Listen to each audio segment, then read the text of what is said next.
Grabamos, estamos grabando, compartimos, compartir. ¿Dónde me quedé acá? Aquí. Bien, integral de línea. Como es costumbre, les voy a enviar el material con el que estamos trabajando, ¿ya?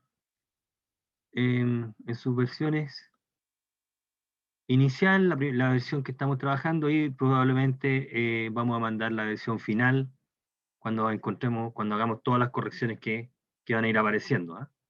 A ver, entonces, vamos a calcular lo que es la integral de línea. Para eso necesitamos agregar un contenido más a lo que sabemos de curvas, que es el siguiente, porque aparece con frecuencia. Dos ideas bastante directas que son las siguientes. Mira, ¿cuándo vamos a decir que una curva es continua o de clase C1 por parte? Cuando la curva tiene, no es una curva suave completa, sino que uno dice, tiene lo mismo que las funciones por tramos, digamos. Tienes en una porción de la curva es suave y después se produce algún problema, algún detalle. Bueno, esas son las curvas definidas por continuo de clase C1. Si existe una partición, recuerda que la curva es una función que está definida, la curva es una función vectorial que está definida en un intervalo sigma, ¿no? AR2 o R3, y la imagen de la curva es propiamente la curva, ¿correcto? La imagen de la función vectorial. Entonces, si hay una partición del intervalo, de tal manera que la restricción ahí se porta bien, se va a decir curva suave. Entonces, una curva suave por tramos es algo como lo que se está indicando ahí. La curva derechamente regular es una curva lisa completa, digamos, ¿no? Y si tiene algunos problemas, se dice suave por tramos o por trozos, ¿ya? La restricción es una función de clase C1. En el caso particular que todos los trozos son rectilíneos, se va a llamar una poligonal. Ahí tenemos dos ejemplos de poligonal. Recordemos otra cosa más, que esta la vamos a ocupar más adelante. La curva se dice cerrada si los extremos coinciden. Recuerda que A es el extremo inicial y la curva comienza en un punto y termina en algún otro. Si coinciden los extremos, se dice la curva cerrada. Y si solo coinciden los extremos, la curva se dice simple. ¿Qué significa que no coincidan los extremos? Algo así, ¿no? Este es el extremo inicial, este es el extremo final. Entre A y B, la curva paz tiene autointersecciones. Por ejemplo, ahí. Ese punto C, llamémoslo D para no confundirlo con llamémoslo E, por ejemplo. Ese punto E es la imagen por la curva de dos instantes de tiempo, en un instante T1 y también en un instante T2. O sea, tiene autointersecciones. La curva va a ser simple si no hay autointersecciones. Y es cerrada simple si solamente coinciden en los extremos. ¿Okay? Entonces, si eso no ocurre, se dice simple. Bueno, los triángulos, los cuadrados, los polígonos en general son curvas cerradas de clase C1 a trozos. ¿Y a qué otra cosa nosotros podemos rescatar de las curvas? La orientación, simplemente. Si estamos trabajando con una curva en el plano, este último comentario en el plano, si estamos trabajando con una curva en el plano, recuerden que hay dos orientaciones, que la orientación positiva y la orientación negativa. La orientación positiva es antihorario y la orientación negativa es horario. ¿Sí? Vamos a llamar positiva a la antihorario y negativa a la horario. ¿Okay? Otra manera de ver esto, que también la vamos a ocupar en el espacio, es que la orientación positiva en una curva, la orientación es positiva cuando tú te pones a caminar. Uno dice, si una partícula se mueve por la curva y la región que encierra queda siempre a la izquierda, entonces la curva está orientada positivamente. ¿Okay? Esto vale cuando la curva es una curva cerrada y que encierra algo. Cuando hablemos del teorema de Green vamos a precisar qué sentido tiene encerrar algo. ¿Sí? La curva encierra una región en el plano. Cuando tú te mueves por la curva, la región siempre queda a tu izquierda, entonces la orientación es positiva. ¿Ya?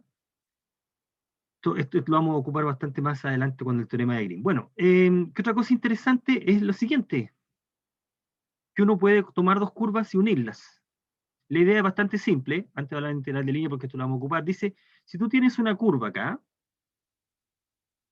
que comienza en un punto A y termina en un punto B, ahí, y después tienes otra curva, lo voy a pintar de otro color, que comienza en el punto B y termina en otro punto, digámoslo en un punto D, entonces tú puedes considerar la curva que parte en A y termina en D. Si esta curva es C1, y esa curva se va a llamar la unión de las curvas. Si esta curva es C1 y esta curva es C2, nosotros podemos considerar la curva unión. Hay varias maneras de anotarla. Yo voy a anotar con más, aquí se va a indicar de qué manera.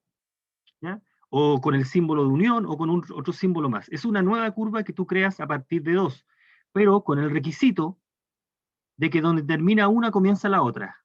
Ese es el requisito fundamental. ¿Ok? El punto donde se unen para tener una curva, una curva completa que conecta un punto con el final. Uno puede precisar esa idea, acá.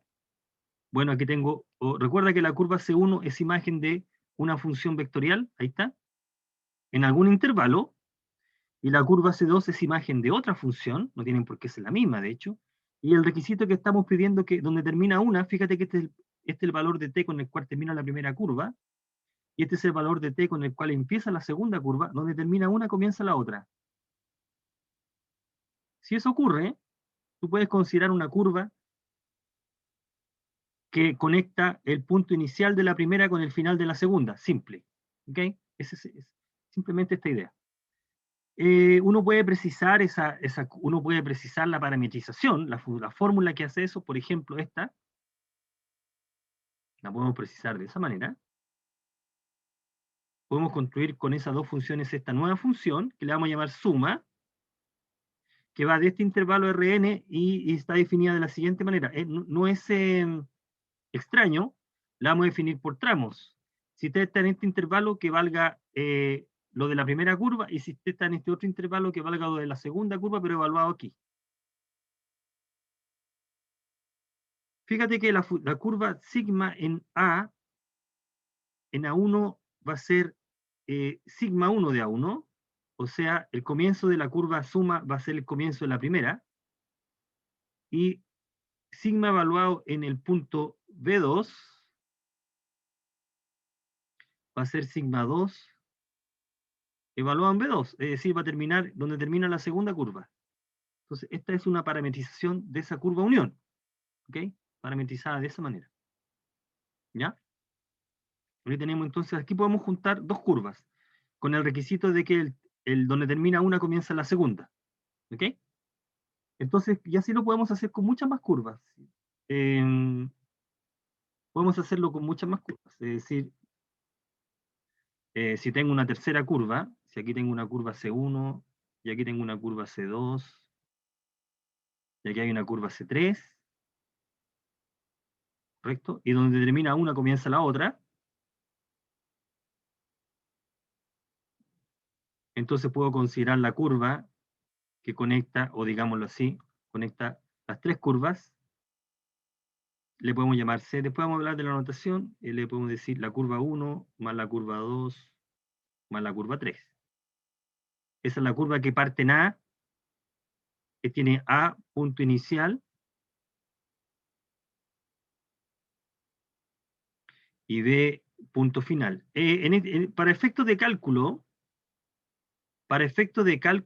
y C, y F, para el efecto de cálculo de la integral, no va a ser tan importante encontrar la fórmula de esta nueva curva, es decir, no va a ser tan importante trabajar con esta fórmula, o determinarla explícitamente, porque las integrales se van a calcular separadamente y después se van a sumar, en ambos casos que vamos a presentar. Así que lo importante que hay que tener presente es que para poder formar esta curva suma, deben estar donde termina una comienza la otra. Eso es todo. ¿Ok? Así que esta idea la podemos extender para muchas curvas. ¿Ya? Notaciones. La notación que estoy empleando acá, que no es estándar, desgraciadamente, es más. Hay otra notación que también hay que depender del texto. Otra notación que se ocupa es unión. No me gusta mucho esa, pero es una sugerente. Y otra peor todavía que es esta, que es como la de convolución. A veces le llaman la convolución de las curvas, pero no, la convolución es otra cosa. ¿Bien? ¿Cómo se llama este proceso? Este proceso lo puedes encontrar en la literatura como concatenación, yuxtaposición o suma. Cualquiera de las tres refleja la misma idea, ¿ya? O la curva unión. Si ustedes buscan concatenación, se ocupa bastante también, concatenan, donde termina una, se junta la otra, ¿ya? Bueno, eso necesitamos saber para lo que vamos a trabajar con curvas. Y la otra, que también la habíamos comentado antes, es que tú recuerda que cuando hablas de una curva, que comienza en un punto A y termina en un punto B, y ese A es sigma de A y B es sigma de B, sigma es el valor en la función, puede ser R, no importa, tienes esta curva.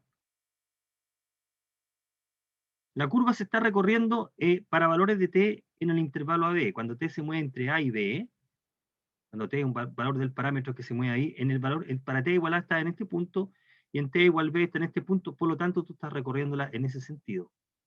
Tiene un sentido de moverse la curva. ¿Okay? Y eso está dado por sigma de t. Para cada t, sigma de t. O r de t, o f de t, como quieran. ¿Ya? Pero uno puede, recordando que la curva, para nosotros, el objeto geométrico es la figura, la cual es imagen por la función sigma, o la función r, uno puede también considerar, y con esto termino como recuerdo, el mismo objeto, pero recorrido al revés. Es decir, el sentido en que estamos recorriendo la curva es al revés. No cambia el objeto geométrico, lo que cambia es la forma como te estás moviendo. Bueno, aquí, ¿cómo uno puede obtener una parametrización? De hecho, ¿cómo podemos obtener una parametrización en el mismo intervalo de la original? Bueno, la manera es de esta forma.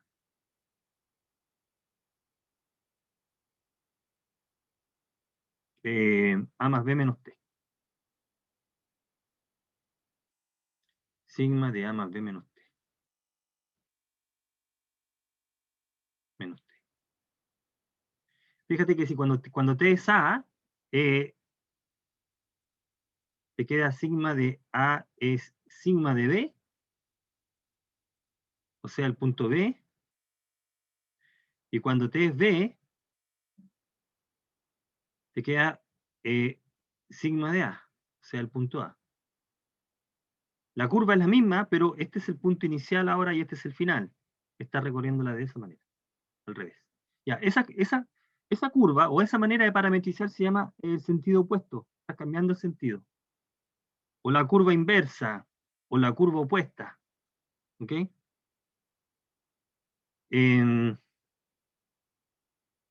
Sigma de B y sigma de A. ¿Ya? Y la va a denotar, tampoco es una notación estándar, desgraciadamente. La podemos denotar así, sigma barra. O también se puede anotar así, o bien así. No es una notación estándar. ¿Ok? No es una notación estándar. Entonces voy a hacer un comentario final acá antes de hablar de curvas. Si tú tienes una curva cerrada, si tenemos una curva cerrada, por ejemplo esta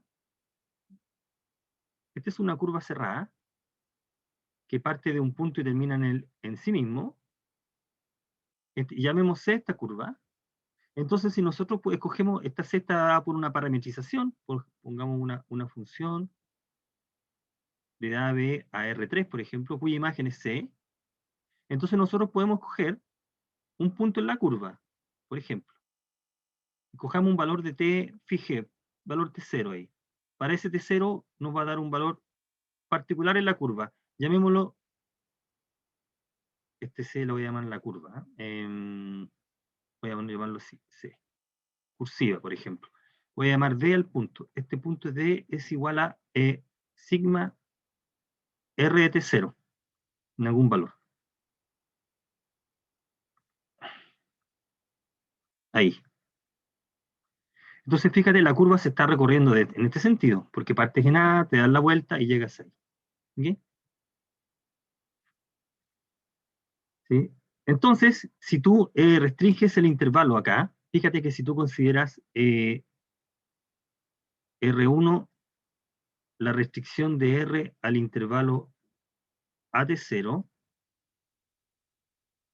y consideras R2, la restricción de R al intervalo de 0B, entonces tú lo que tienes acá es esto, ¿no? Tú partes en el punto A y llegas hasta ahí. Este es D. Digamos que esta es C1, que es la que está dada por R1. Y aquí tienes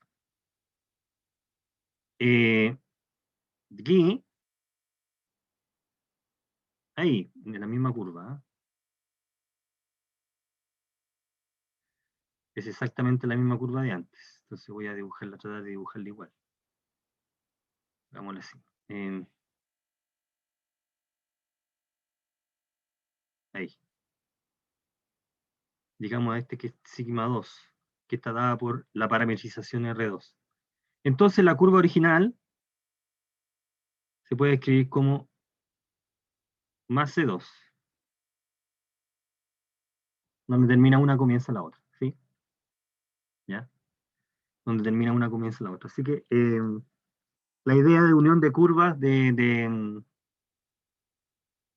unión de curvas bastante natural en este sentido. Entonces una curva cerrada se puede escribir como la suma de dos. ¿Ya? O sea que está ahí. Bueno, vamos a ocupar esta idea un poco más adelante. Bueno, entonces tenemos que las curvas las podemos unir. Eso es lo que tenemos que sacar de toda esta palabrería, que de las curvas las podemos unir y que podemos cambiar el sentido de la curva. ¿Okay? Cuando hablamos de las curvas estamos hablando de la parametrización. Bueno, entonces ahora vamos a comenzar a definir las integrales. Hay dos tipos de integrales que vamos a considerar. La primera es integrar una función escalar. Una función escalar es una función que toma vector y lo lleva a R. Esa es una función escalar o campo escalar. ¿Ya cuál es la idea? La idea es la siguiente. Tú tienes una curva regular. ¿Qué es lo que es una curva regular? Una curva de clase C1 cuya derivada es distinta de 0. Recuerda que tu curva para todo t. ¿Ya? Entonces nosotros podemos considerar acá la función, la siguiente, nosotros podemos tomar una función que sea continua en la curva o en un abierto que contenga la curva. Ya estamos diciendo aquí, si tú tienes, estamos trabajando en R2, por ejemplo, y tú tienes la curva C, aquí está la curva C, y la C está contenida en alguna región del plano, donde la función actúa y lleva esa función, eso a R, ¿ya? La función. Entonces la función es continua también en la curva. Y nosotros vamos a considerar la siguiente integral.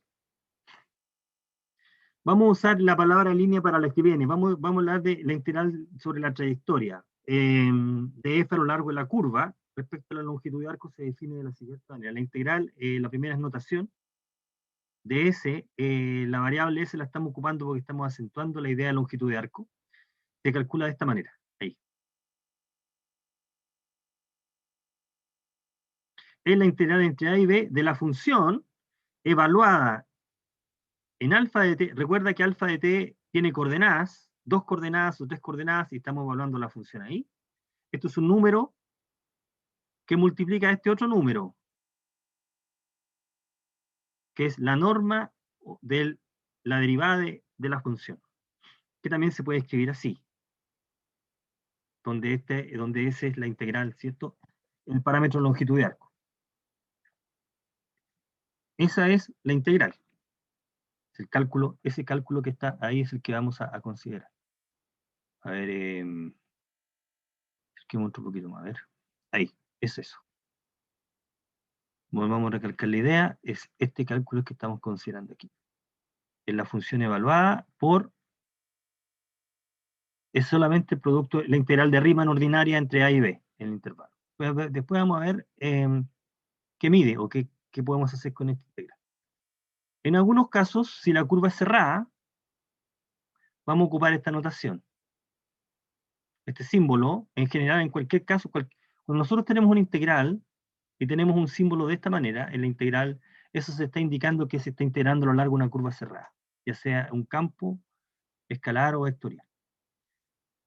Bueno, si la curva no es regular, sino que es C1 por partes, entonces el cálculo que vamos a hacer es en cada uno de los trozos y después vamos a sumar. Esto va a ser consecuencia también de la propiedad de la integral, que la vamos a ver un poco más adelante. ¿Ya? Si la curva, si estás integrando en algo como esto, C1, C2, C3, y C es esa curva, entonces tú integras en C1, después integras en C2, integras en C3, y después suma. ¿Ya? Eso es lo que estamos diciendo. Esto va a ser una consecuencia de la propiedad. Si la función es idénticamente constante, esta integral lo que está calculando es la longitud de la curva. ¿Sí? La integral, por definición, la longitud de la curva. Bueno, lo que vamos a hacer entonces ahora es ver cómo calculamos, cómo aplicamos la fórmula. Después vamos a contar cuál es la aplicación, dónde aplica. Veamos entonces acá, a ver. A ver, ¿dónde aplica la fórmula? A ver, veamos. Tomemos la curva sigma, coseno de t, seno de t, t. Esta es una hélice. Y tomemos la función f de x y z, esa es una función escalar. Escalar significa que entrega resultados, los números son reales. Entonces vamos a calcular la integral. ¿Qué tenemos que hacer para calcular la integral? Bueno, tenemos que evaluar la fórmula, la función en la curva, y tenemos que calcular la derivada y la norma de esta. Veamos acá entonces. El cálculo está dado por la función evaluada. Recuerda que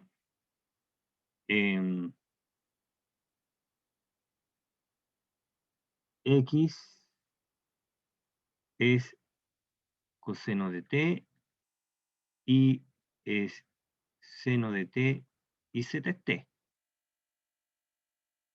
La función evaluada para Sx, Sy y Sz. X, Y, Z. Evaluamos la función. Ahí está la evaluación de la función. Y lo que está en el lado derecho es la derivada. La norma de la derivada. Entonces lo que hay que hacer aquí es calcular la norma de la derivada. Con esta información nosotros sabemos que la derivada de la curva es menos seno de t coseno de t 1. Y por lo tanto de acá tenemos que la norma de la derivada es la expresión que aparece ahí. 1 más seno cuadrado más coseno cuadrado. Que es lo que aparece aquí, ¿no? Fíjate que ahora la variable de integración es t. Es una integral de Riemann, ordinaria. Y se calcula en este caso la integral, que es bastante simple, el cálculo. ¿Ya? Y nos da eso. Ese es el valor de la integral. La integral de curvilínea, del campo escalar a lo largo de esa línea. Si tomáramos este otro, mantengamos la misma curva y tomamos esta otra función vectorial, esta otra función escalar. Bueno, lo único que va a variar acá, se mantiene la norma de la derivada, que sigue siendo, y lo que varía ahora es la función. Estamos evaluando esta función ahora en la curva, que haría eso, y el cálculo nos da esto. ¿Ya? Es eso que está. Bien. Veamos un segundo ejemplo. Tomemos la función f de x y z, x menos y cuadrado c. Tomemos c el segmento de recta. Aquí fíjate que aquí no nos dan la parametrización. Bueno, aquí estamos encontrando la parametrización.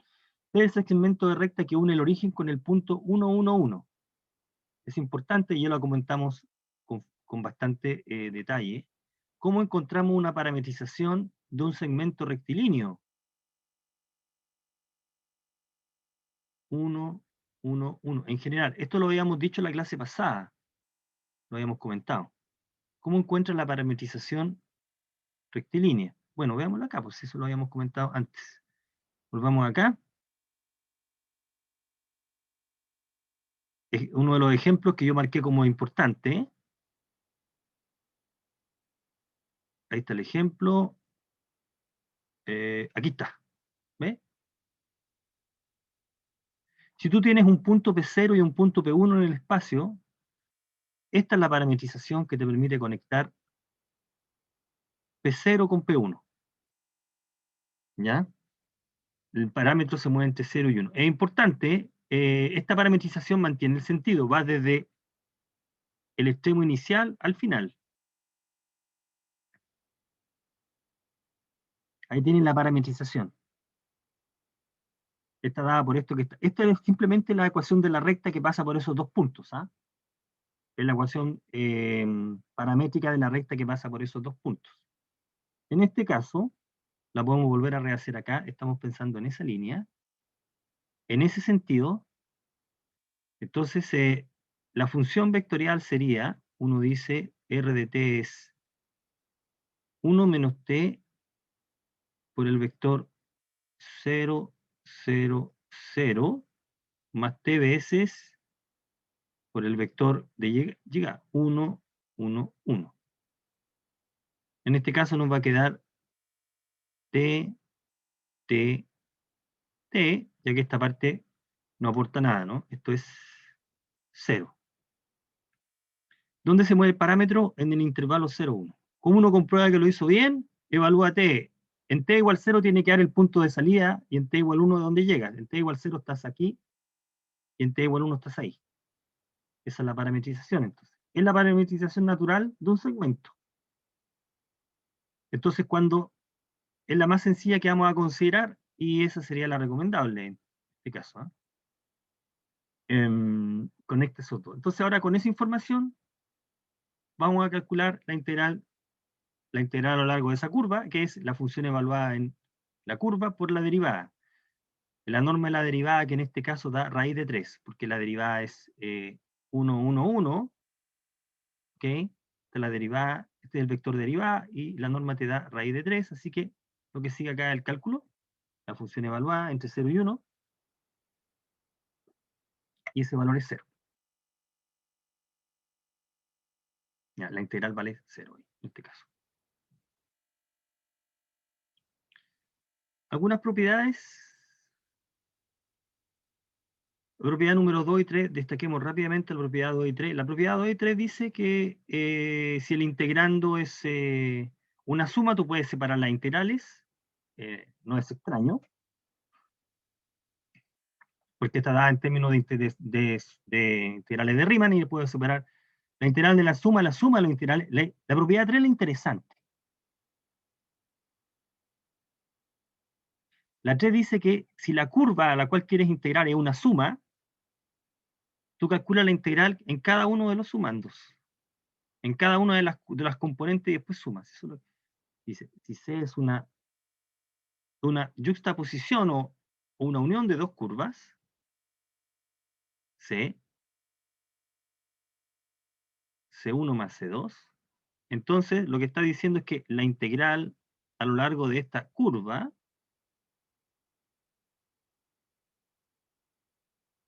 es la suma de las integrales. Tú calculas.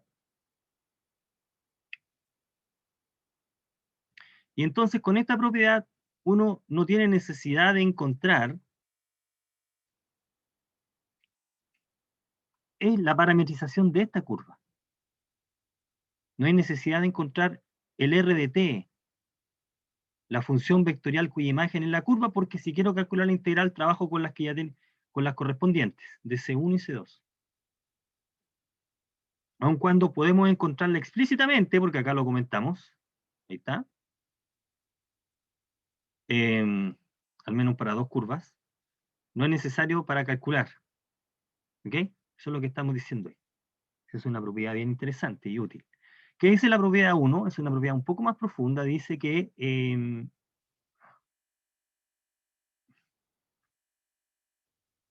tú puedes escoger cualquier parametrización de la curva. Y la integral no va a cambiar. Recuerde que parametrización de la curva lo único que hace es puede alterar la manera como se recorre la curva y la velocidad con que lo hace. ¿Ok? Una parametrización de la curva es algo, solamente altera eso, no altera la forma. La forma es, la forma física que tiene no se altera. Entonces tú puedes tomar una parametrización distinta, la integral el valor de la integral no cambia. Y eso es consecuencia de, cuando hablamos de una reparametrización se llama, eso, tomar una función distinta es tomar una reparametrización, es componer.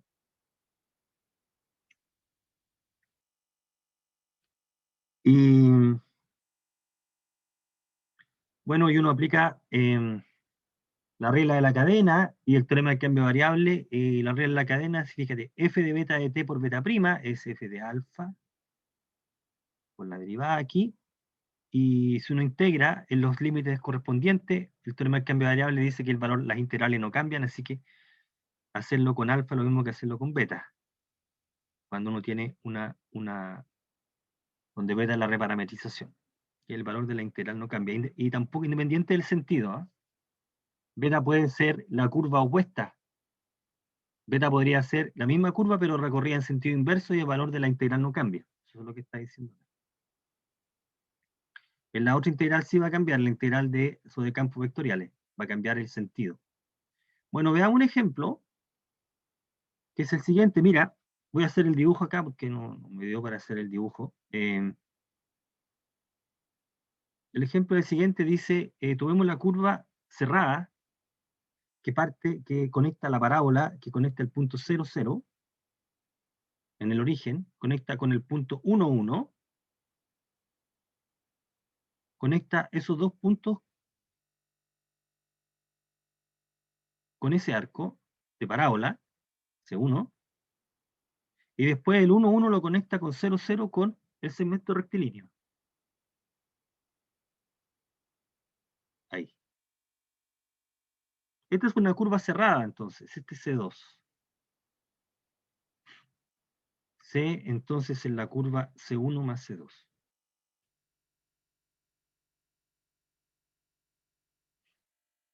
¿Ok? Entonces, vamos a calcular la integral de línea de esta función. Esta es la función f de x y en este caso, una función definida en el plano, a lo largo de C, donde C es esa curva, es una curva cerrada. Parte en el 0, 0 y llega al 0, 0. ¿Ok? Bueno, entonces, ¿cómo vamos a calcular? Bueno, vamos a aplicar la propiedad justo anterior, esta propiedad, la propiedad 3. Dice, ¿cómo calculo la integral que es una yuxtaposición o una concatenación de dos curvas? Bueno, calcula separadamente. Aquí está, esto es lo que vamos a hacer. La integral pasa por la integral sobre C1 más la integral sobre C2. Entonces vamos a calcular para C1 y para C2. Bueno, ¿cuáles son las parametrizaciones? Veamos las parametrizaciones. ¿Cómo parametrizamos? Aquí me equivoqué con el número. ¿Ah? Voy a colocar acá. Esta le llamé C1. Aquí, esta le llamé C2. ¿Okay? ¿Cómo parametrizamos C2? A ver. C2 que era el segmento, simplemente. Ya lo habíamos visto el ejemplo anteriormente. Fijarse que acá el segmento es este. Conecta el 0, 0 con el 1, 1. En realidad no conecta el 0, 0 con el 1, 1. Lo conecta al revés, ahí. Entonces podemos hacerlo de dos maneras. Podemos hacerlo de dos maneras. Llamemos, voy a llamar a R1 aquí, de t, como la manera como lo habíamos descrito. 1 menos t por el punto 1, 1, 1, más t por 0, 0. Y entonces llegamos a la reparametrización. 1 menos t 1 menos t. Ahí está la parametrización de la curva C1. 1 menos t, 1 menos t. Ahí estamos listos. Y el t se mueve entre 0 y 1. Otra manera de hacer lo mismo, también podemos decir acá, podemos hacerlo de la siguiente manera. Estoy grabando esto. Sí, estoy grabando, sí. Otra manera de hacer lo mismo sería lo siguiente. Consideremos R estrella de t o R0 de t, no le llamemos estrella, R0, 0 acá. T, t, con t en el intervalo 0, 1. ¿Qué curva es esta? Bueno, es la misma, la curva es la misma, pero está en este sentido. Pero yo no quiero esta curva, yo la quiero al revés. Entonces lo que podríamos considerar es la curva inversa de R0. Entonces hagamos R1 de t, la curva inversa. Bueno, podemos notarlo así. ¿Y cuál es la curva inversa? Y R0 se define como, acá tenemos la definición. Dos maneras de hacer lo mismo. Aquí está la definición, acá arriba, ¿no? Ahí está. Si nosotros consideramos esta fórmula, preservamos la forma de la curva, pero lo que cambiamos es la manera como se recorre. A más B menos T. A vale 0, B vale 1. Vamos acá abajo.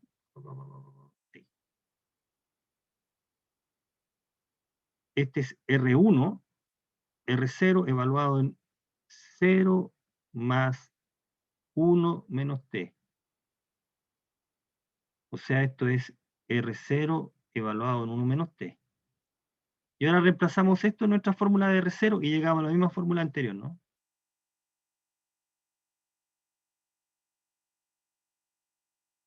De las dos maneras estamos obteniendo la parametrización que estamos buscando, que va desde 1 a 1 a 0, 0. Así que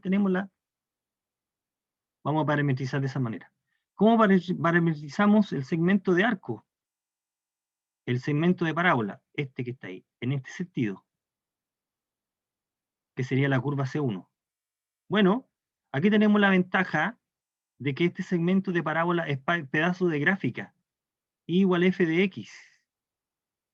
Fíjate que este segmento de curva es el pedazo de la gráfica I igual f de x cuadrado, cuando el x se mueve entre 0 y 1. Entonces, ¿cómo graficamos acá? ¿Cómo dibujas, cómo parametrizas una curva que es pedazo de gráfica? Voy a volver a lo de curvas. Traté de que el apunte fuera lo más autocontenido posible. Entonces, vamos acá. Aquí vamos, ¿eh? Si una curva, ejemplo 5, si una curva es la gráfica de una función, entonces podemos parametrizarlo de esta manera. Donde el parámetro t se mueve donde se mueve el x. ¿Me va siguiendo acá? Entonces vamos a parametrizar. ¿Qué pasa si es la gráfica de una función, pero de x es fórmula de y? Entonces parametriza de esta manera. Aquí se está indicando. ¿Ok? T, f de t, sería t cuadrado, donde t se mueve entre 0 y 1. Vamos entonces acá. La curva, voy a llamar R2 de t cuadrado. Listo. Esa es la parametrización natural. 0 menor o igual que t, menor o igual que 1. La mayoría de las veces no nos van a dar la fórmula de t, hay que encontrarla. Aquí la hemos determinado de dos maneras. Bien, aquí. Y ahora tenemos las parametrizaciones, las que están indicando acá, salvo que me equivoqué en colocar C1 y C2. Aquí hay una, esa es la de la recta, la segmento rectilíneo, esta es la de la segmento parabólico, ambas entre 0 y 1 en este caso. Vamos a calcular la integral sobre C1 y C2, como se está indicando ahí. Esta integral es C2 acá, y este es C1. Si nosotros calculamos las integrales, llegamos a este número. Ahora, el comentario que es el cálculo de la integral puede ser bastante difícil, pero ese es un cálculo de una integral de Riemann, es lo que nos tocó y hay que tratar de trabajar con eso, no hay mucho más que hacer acá. Uno calcula la integral, en este caso particular, la primera es por cambio de variable y la segunda es una suma de integrales que también son bastante directas. Y si no me equivoqué en los cálculos, llegamos a eso y entonces la suma nos va a dar el valor de la integral. ¿Ok? Bien, entonces de esa manera estamos aplicando. Entonces podemos calcular la curva, la integral. Si tuviera más curvas, si la curva tuviera más trozos, o fuera la suma de 3, habría que agregar otro sumando más. ¿Ok? Uno va, por inducción, va haciendo el cálculo. ¿Ya? Entonces, por ejemplo, lo que va a ocurrir más adelante es que, por ejemplo, vamos a calcular la integral de línea en el contorno de un triángulo, por ejemplo. ¿Ok? Entonces ahí vamos a tener una cosa así. C1, o la frontera de un cuadrado. Tienes 4 curvas ahí. Sería C1 más C2 más C3. Fijarse acá, es importante que tenga claro los sentidos, en qué sentido se está recorriendo. Y si quisiéramos calcular la integral a lo largo de esa curva cerrada, que es el contorno de un triángulo, entonces tenemos que calcular 3 integrales y después sumar. ¿Ok? Si fuera un cuadrado, etcétera, etcétera, tiene que proceder. Bueno, veamos las aplicaciones. ¿Cuál es la aplicación? ¿Dónde aparece esta integral curvilínea? Bueno, aquí, en la masa.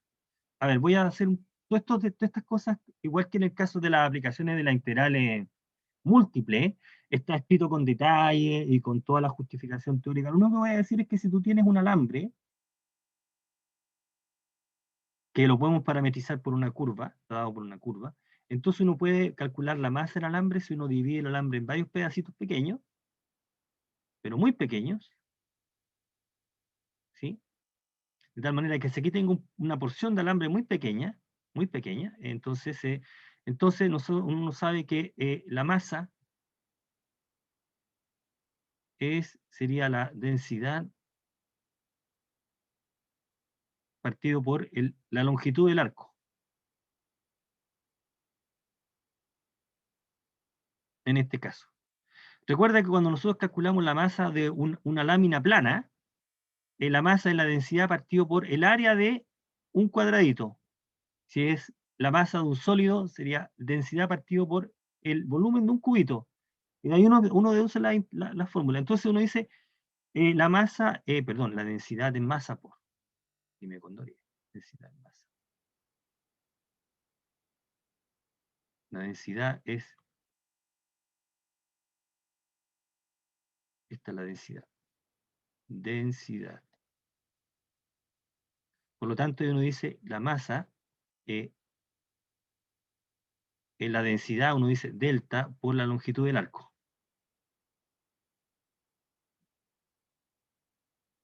De esa porción de arco, esta porción que está ahí.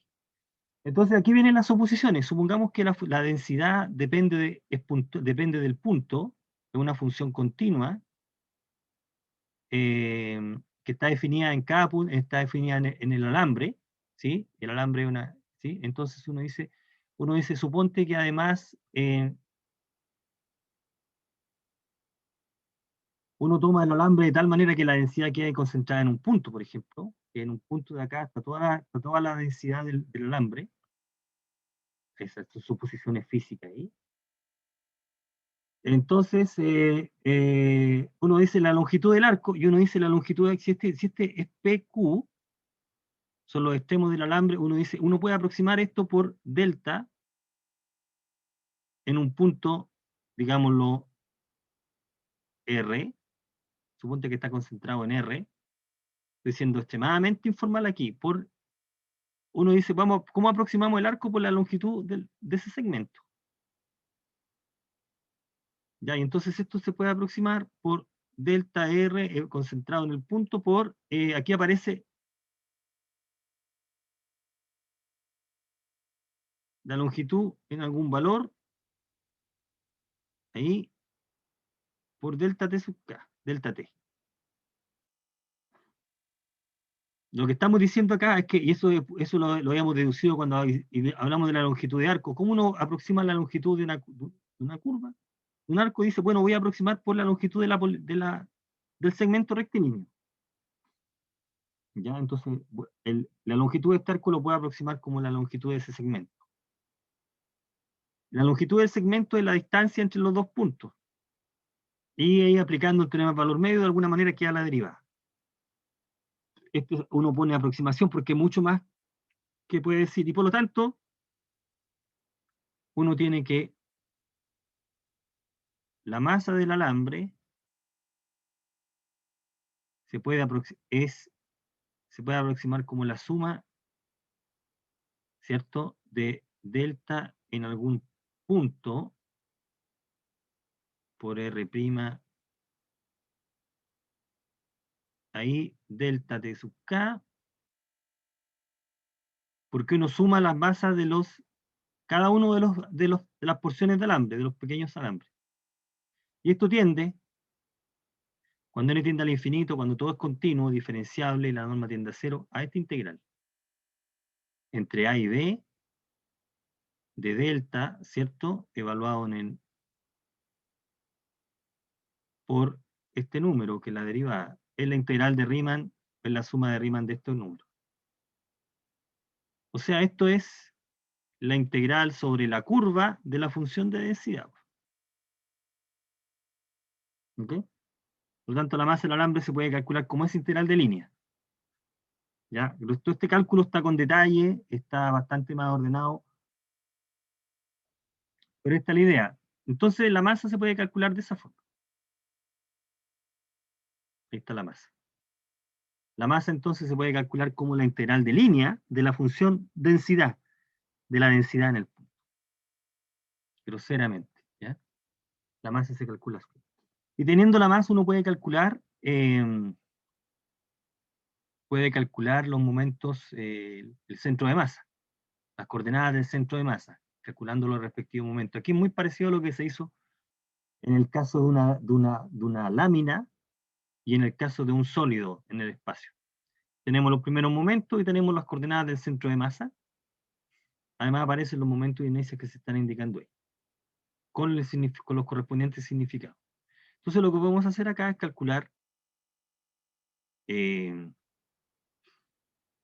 centro de masa, la masa, por ejemplo, de un resorte con densidad constante, 1, resorte con forma de hélice, con la forma de hélice que se está indicando ahí.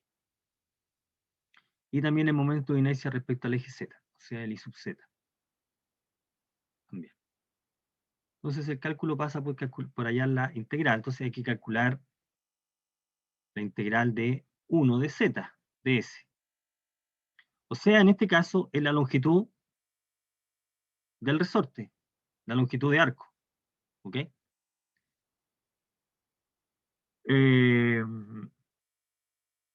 No, aquí hay un error acá de tipeo grosero.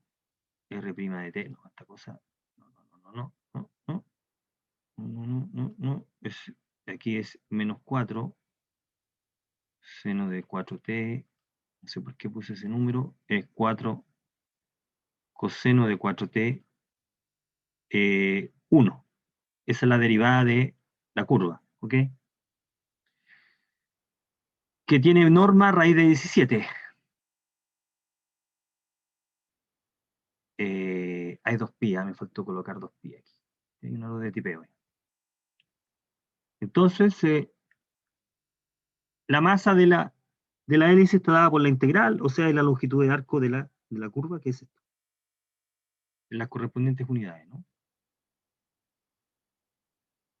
Ya, este no va, hay que arreglar ahí. Vamos a calcular a sub z, y sub z, que es el momento de inercia respecto al eje z. X cuadrado más y cuadrado, delta, en este caso, x cuadrado más y cuadrado, sería 1 acá. Esto nos aporta 1. De ese aquí la integral SR', entonces nos da también el mismo valor. 2pi raíz de 17. Bueno, calculemos el centro de masa de ese alambre o ese arco de metal. Aquí fijarse que ese es un arco de metal Este es el espacio, está ubicado de esta manera. Está en esa pared, está en el plano XY, en el plano YZ, está en el plano YZ, y cuadrado más z cuadrado es 1, aquí x igual 0, está en ese plano. Vamos a calcular el centro de masa de ese arco. Cuando la función de densidad es esta, nos dan la función de densidad. ¿Okay? Entonces hay que buscar una parametrización de esa curva. Vamos a buscar una parametrización de esa curva, y la parametrización natural es la de la circunferencia, donde la primera coordenada es 0, ¿correcto? Estamos en el plano YZ. Y t moviéndose entre 0 y pi, para dibujar justamente la parte superior de la circunferencia. Esta curva, esta parametrización recorre la curva de esta manera. Ahí. Parte de el punto inicial y termina en el punto final. Bueno, entonces vamos a calcular. Fijarse que la norma vale 1 acá. ¿Ya? Así que nos queda el cálculo de esa integral. La masa entonces es 2pi menos 2 para la masa. Aquí está delta, aquí estamos trabajando delta evaluado en el punto de la curva. Vamos a calcular entonces los momentos respecto al eje Z, al eje X y al eje Y. Aquí está, estamos haciendo estos cálculos, calculando respecto al eje, al plano XY, al plano XZ, al plano YZ, o sea, X y Z multiplicado por delta, el cálculo acá. En primero entonces es respecto al plano XY, es Z por, ¿cuánto vale Z? Fijarse que acá que este es, Z vale seno, este es X, este es Y y este es Z. Es seno de T por delta, ahí está. Este es delta y este es Z. Por la derivada, esto es 1. Entonces nos queda el 4 menos pi medio, el valor de la integral. La coordenada Z del centro de masa es 8 menos pi partido por eso. ¿Cuáles son las coordenadas X e Y? Bueno, la coordenada X vale 0. X es 0. La coordenada Y es integral en Y. También es 0. XZ era acá, por acá, por acá. XZ era la coordenada I, esta es la coordenada I, perfecto, y la otra coordenada. Por lo tanto, el centro de masas es el punto de coordenada 0,57. Está ubicado en el eje Z. Centro de masa se ubica en el eje Z y debería ser que está ahí, ¿no? Centro de masa. Bien, entonces ahí tenemos la integral curvilínea de una función vectorial, de una función en campo escalar. Vamos a definir la segunda integral, o vamos a dar los rudimentos, vamos a entrar con fuerza la próxima clase. Es qué pasa si ahora tengo un campo vectorial. Si tenemos un campo vectorial en el plano o en el espacio, aquí podemos hacer la presentación en el espacio. En el caso del plano, la última coordenada es 0, ¿ya? Así que pensemos el campo en el espacio. Y tomemos una curva simple. De simple no es necesario. Una curva regular, sí. Recuerde que simple significa no esto,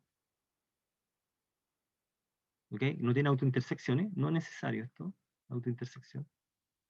Tomemos una curva regular, sí, la derivada es distinta de 0 en todo punto, eso sí. Y vamos a definir, y se va a definir de la siguiente manera, pero va a ser como consecuencia de estudiar el fenómeno del trabajo.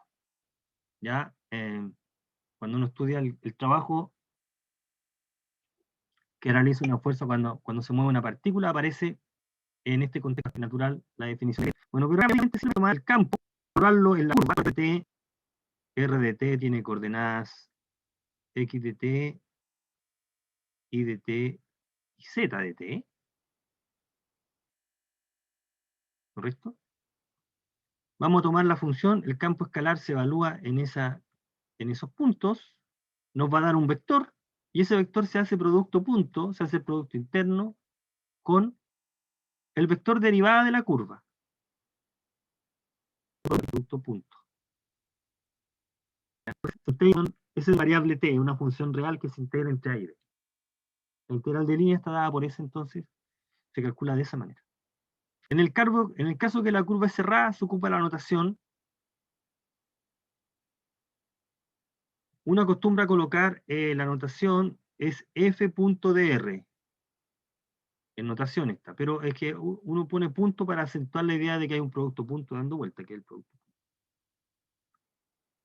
Entonces el campo evaluado en la curva por la derivada de la curva, por el vector tangente.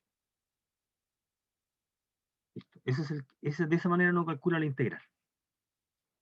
Veamos un ejemplo del cálculo. Por ejemplo, tomemos la hélice, coseno de t, seno de t, nuevamente la hélice, y ahora vamos a calcular la integral de línea de este campo. A lo largo de la hélice, aquí está la parametrización de cuál es el campo. Este es el campo. X y Z.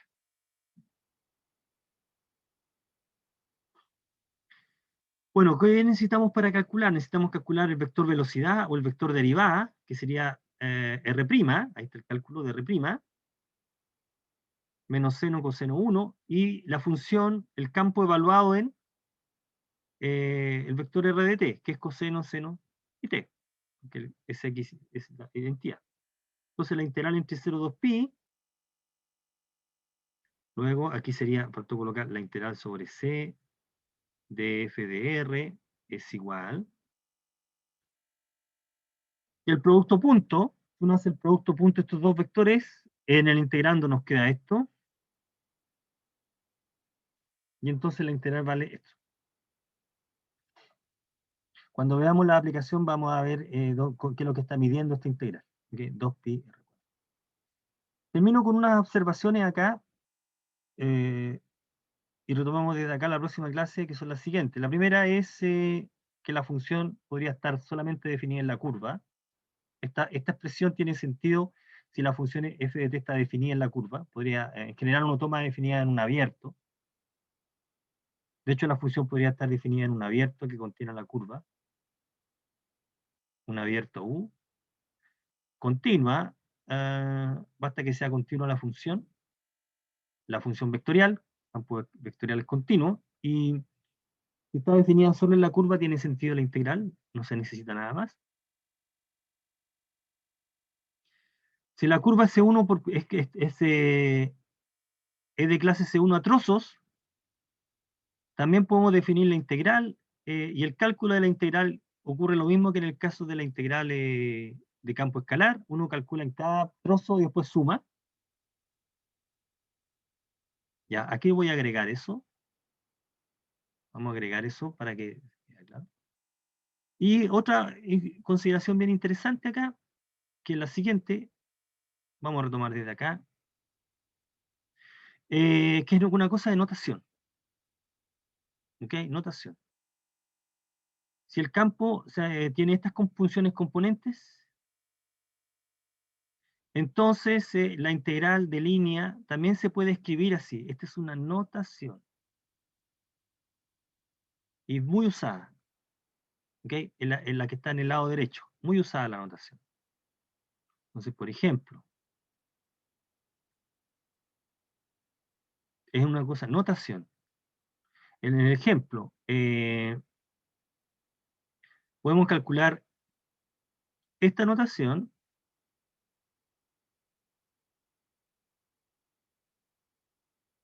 Esta es una notación. Esta es una integral de línea a lo largo de una curva C, pero ¿de qué campo? ¿Cuál es el campo? El campo es este.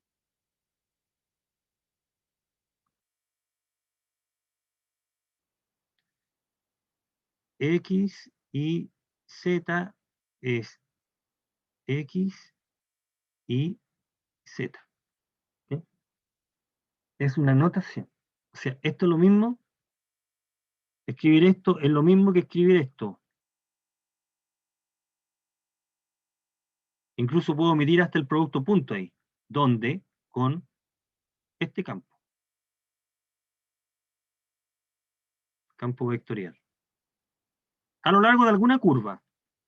¿Ok? Es una notación. Entonces uno dice en general, si f tiene estas componentes, ustedes consultan por ejemplo el Thomas o cualquier otro, dice si f tiene componentes n, np, mn y p, entonces la integral a lo largo de la curva, integral de línea, que se calcula de la manera como definido ahí, es lo mismo que, anotarlo así. Dx más n de y más p de z. ¿Okay? Es una notación. Se llama notación diferencial. El lado derecho, el integrando, en el lado derecho se llama forma diferencial. Forma diferencial de la integral de línea. O notación diferencial. Y esta manera es fácil de interpretar porque qué es lo que dice aquí queda bastante más claro, también puede ser muy sugerente porque cómo se calcula en la práctica, la notación de la derecha, ¿qué sugiere hacer? Dice, mira, si x es la fórmula de t e y es la fórmula de t y z es la fórmula de t, que son las coordenadas de la curva, ¿ok? Entonces, ¿qué es lo que sugiere? Esto es una notación, pero ¿qué sugiere el de x? El de x sugiere hacer esto, ¿no? Y el de y sugiere hacer esto. Y prima de t de t. Y el z sugiere hacer esto. De z, derivar respecto a t. De z es la diferencial, ¿no? Dice z prima de t de t. Entonces esta notación lo que está indicando dice, bueno, integra entre donde se mueve el intervalo, en integral de Riemann, pero ¿de quién? Tienes que ir reemplazando. Reemplaza el de x, reemplaza el de y, reemplaza el de z por lo que aparece ahí, x y prima, y ¿qué es lo que hacemos con m, n y p? Lo reemplaza en la curva, ¿no? Entonces esto sería m de x de t y de t, z de t, por x' de t. Lo hace lo mismo con el n, hace lo mismo con el p, y después factorizas todo por el de t, ¿no? Pone de t más n y prima más p z', y todos, como todos tienen de t, yo puedo factorizar, todo se está multiplicando. Bueno, esto que está acá es el producto punto. Es lo mismo, ¿no? Pero esta notación es buena porque también sugiere cómo puedes calcular la integral. Esa notación diferencial. Así que las integrales las vamos a anotar indistintamente de esta manera o bien de esa. ¿Ya? De las dos maneras vamos a identificar rápidamente cuál es el campo vectorial que se está trabajando. Bien. El punto 4 nos va a permitir conectar las dos integrales que estamos trabajando. Bueno, retomemos desde acá. La próxima clase. Retomemos desde acá. ¿Qué pasa aquí? Estoy cayendo. Bien, jóvenes, ¿tienen alguna consulta?